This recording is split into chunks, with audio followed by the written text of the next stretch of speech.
Guys, and welcome back to another episode of Food School Smarter, Stronger, Leaner podcast on a mission to change the way the world eats. Guys, my name is Shurina. I'm a certified nutritionist, health, nutrition, and now productivity coach. And I help people like you guys to learn how to use nutrition as a tool of self-development and self-improvement. Because what we put on our plate, that's what we are built of. Every single cell in our body, every single chemical process in our body depends on the foods that we put on our plate. And chemical processes in our body, it's everything from our heart rate and respiration and blood sugar and the amount of energy we have to things like thoughts and emotions. It's nothing more than a bunch of chemical reactions and hormones released. So all of that depends on food. That's why food is super important and it can change literally everything. Yesterday, I was talking to Dory, a new friend of mine friend to become in our community in Playa del Carmen. And she's one of the people organizing a digital nomad event happening in January here. And I'm going to be speaking at that event. And she asked me, Angela, I understand all about, the routines, the neurochemicals, foods that are important to be more productive, or, foods to not have, to not cancel our productivity.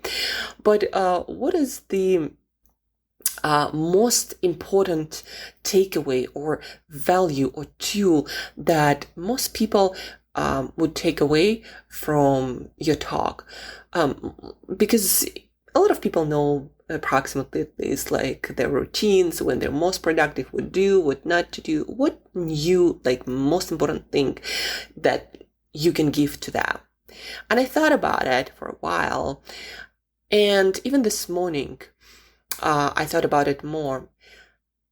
And what I said was, it's getting into your best state and delivering your best work on demand.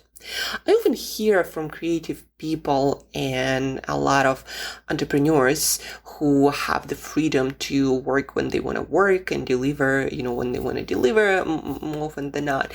I often hear from people like, well, today I just don't feel like it.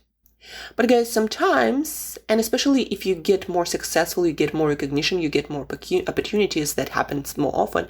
Sometimes you don't have a choice when you deliver your work. It's got to be delivered on certain day at certain time.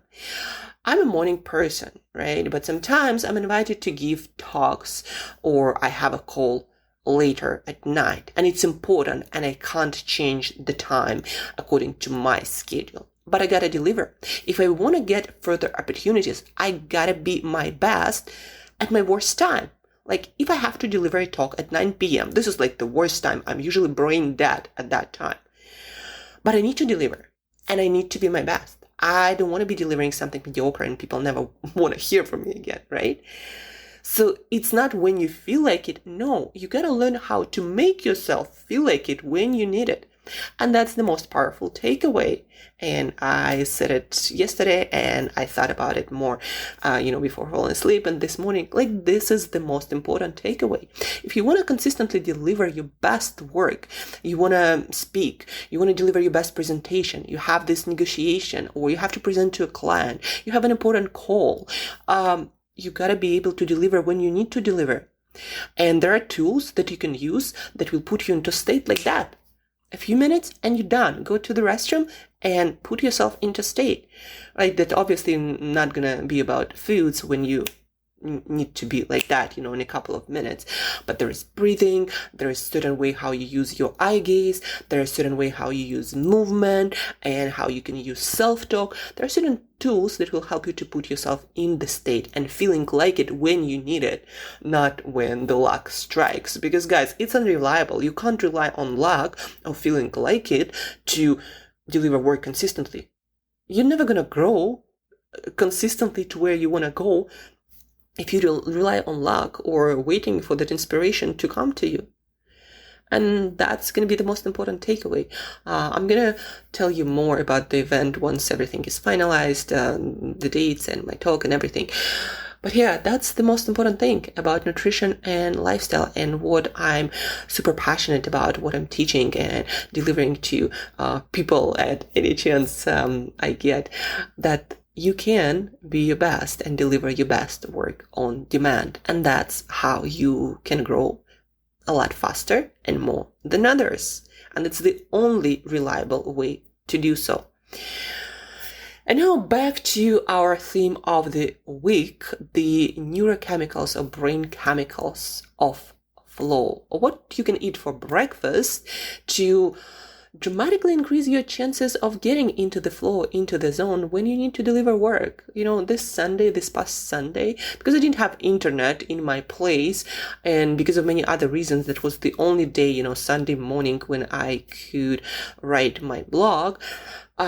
I had to deliver. So I had to put myself in the zone, in the flow, right in that co-working, completely unusual space. I'm not there. It's not my ideal environment, but I had to. And I had a podcast before, and I had to be in my best state for that, mentally sharp and motivated and driven and passionate about what I was talking about. And so I had to put myself, I had to know how to put myself in the flow, in the zone. And I know how to do that. In my own case. And here I'm delivering to you a few food pieces and solutions that will help you to get into the zone consistently on demand when you need it. More likely than not, right? Because there are no guarantees in biology, but if you do what I teach you, what I share with you, then there are many more chances. There is much bigger percentage that you get there sooner, stay there for longer, and deliver much better quality work when you need it, not when you feel like it, if you ever feel like it. Today we are talking about the ingredient of flow number 3.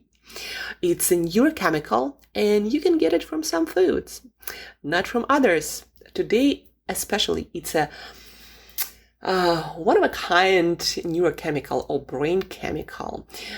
It's the nickname of this neurochemical is Bliss Molecule. It's responsible, and it shows up when we are happy. It's very important for happiness, for well-being, for mental health. The non-ability or inability to the body to produce that chemical in the brain is related to anxiety, fear, lack of confidence, depression even, and things like Parkinson or migraines. A lot of things that are not good we want to avoid, right? So we want our brain to produce optimal amount of this neurochemical.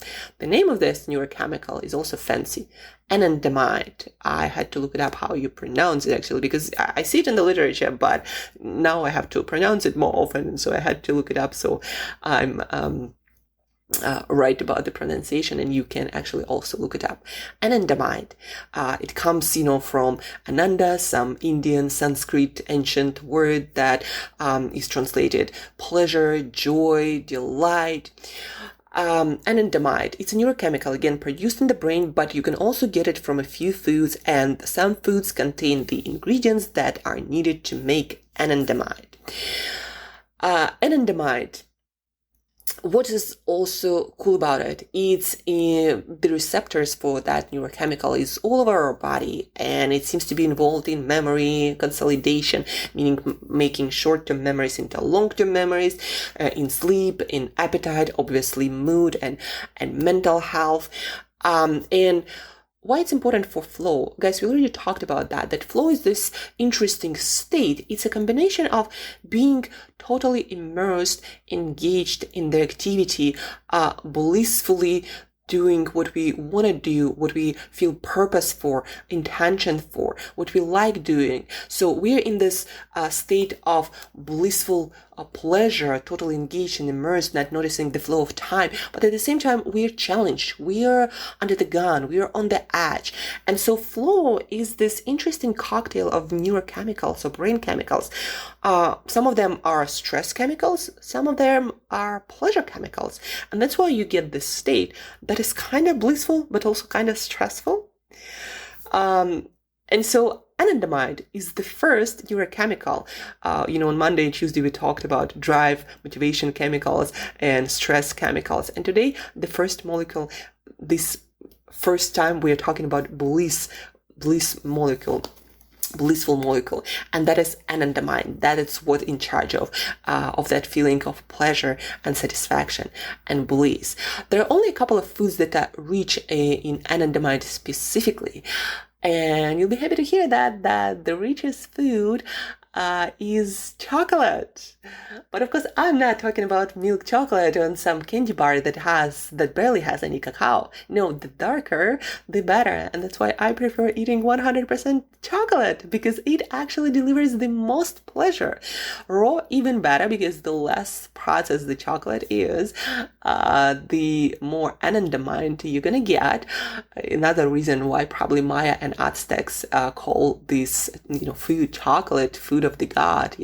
It gave them this feeling of bliss, connection to something higher. The scientists also think that that's why chocolate is addictive, because of that anandamide molecule. And chocolate has more than 1,500 compounds that we know of, and probably many more that we don't know of, that actually also help the brain to use that anandamide for longer without it to be broken down, because a lot of things in the brain, they come and go fast. So other compounds in chocolate help this anandamide to last longer. And sometimes some scientists think that it even helps the brain to produce more from other ingredients that we're going to talk about that need to be present in the body. So anandamide, chocolate. The second food that has considerable amounts of anandamide is black truffles, and they are about the most expensive food item out there, and they're grown in Italy, in Spain, and I think Greece. Very rare, very expensive. You're probably not going to be eating a lot of black truffles anytime soon, unless you work on some black truffles farm. But chocolate, that the darker the better. I always recommend no less than 85% to get all the benefits, all the shown benefits by studies, for mental and gut health. And obviously now you get more anandamide, more bliss, the darker the chocolate is. Plus, another great thing about dark chocolate, the darker, the less chances there are you're going to overeat it. So I personally eat 30 grams, 1 ounce every single day. And maybe that's why I'm so creative and blissfully engaged in a lot of activities. And more often than not, it is so easy for me, guys, to hit the flow, the zone. It's almost like automatic. And maybe chocolate has something to do with that. So the darker, the better. Is the most abundant anandamide source that also helps it to last longer and probably produce more of it in the brain. The body also can make anandamide from one of the essential fatty acids. It's omega-6 fatty acids. One that works the best is arachidonic fatty acid. I'm not going to bore you, to remember these names, but it is found most abundantly in liver. So liver, that's why you eat liver. If you don't want to eat liver, find dried liver supplement. Then we have eggs, meat, fish, and seafood. So those are the richest sources of arachidonic acid, the precursor of anandamide, or basically it means that it is made out of it, so you need to eat this. Also, omega-6s from plant-based sources like sunflower seeds or flaxseed can be converted into arachidonic acid, but whenever something has to be converted in the body, the process is much longer, much less effective. So the best way is to eat chocolate, guys. That's the bottom line. So if you want to deliver your best work, let's say in 30 minutes from now, then I highly recommend you to get some super dark chocolate and consume it 30 minutes before to give it some time to start acting in your body. Hot chocolate can also work.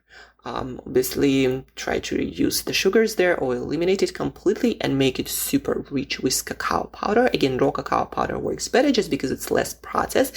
And when the thing is less processed, the nutrients in that food are preserved much better. I go for 100% chocolate. It's not raw, but it's still amazing. There is a lot of anandamide. Whenever I can get raw, I get it, but more often than not, I just go for 100% best quality I can find. There is local company, for example, here in Playa del Carmen in Mexico, cacao. They use local ingredients and they produce amazing chocolate. So I get from them 270 gram 100% dark chocolate bar every 9 days. And that's how I get a fix of my Bliss Molecule. What else did I want to mention about anandamide? Yeah, it helps memory consolidation, as I mentioned. It helps and important for appetite, for sleep, also for pain relief. And I don't just mean physical pain, but also if it's emotional pain, or maybe you're struggling with some, emotional issue, going through something, then dark chocolate might help with that. And that's it for today, guys. Eat more chocolate. How do I recommend it to include in your flow breakfast? We talked about other ingredients on Monday and Tuesday for other molecules or neurochemicals of flow. I recommend, again, incorporating dark chocolate about 30 minutes before your flow work. Other things, like protein-rich foods that are important for other molecules, you can kind of eat them on a regular basis throughout your day, and they're still going to be circulating in your bloodstream. When it comes to things like caffeine and chocolate, they are broken down faster in our body. So 30 minutes before your flow session, I do recommend to probably have a small espresso with 30 grams of super dark chocolate. The darker, the better. That's the recipe for today. Try it, guys. Try it. An espresso and 30 grams of 100% chocolate. And let me know how it goes. I have a feeling that your work, your flow zone experience is going to be much richer. So try it. Let me know. Guys, don't forget to share this episode with other people who, besides wanting to get into the flow more often, delivering their best work on demand, might also love chocolate. So tell them, I have a good news for you. Chocolate can actually help you to deliver your best work. So share this episode with the world. My clients always like hearing about chocolate and that it's good for them. So share this episode. Please stay tuned for the other 2 neurochemicals or brain chemicals that are important for flow on Thursday and Friday. And till next time, guys, of course, eat better daily overall, but also try this recipe 30 minutes before your work flow. An espresso and 30 grams of super dark chocolate.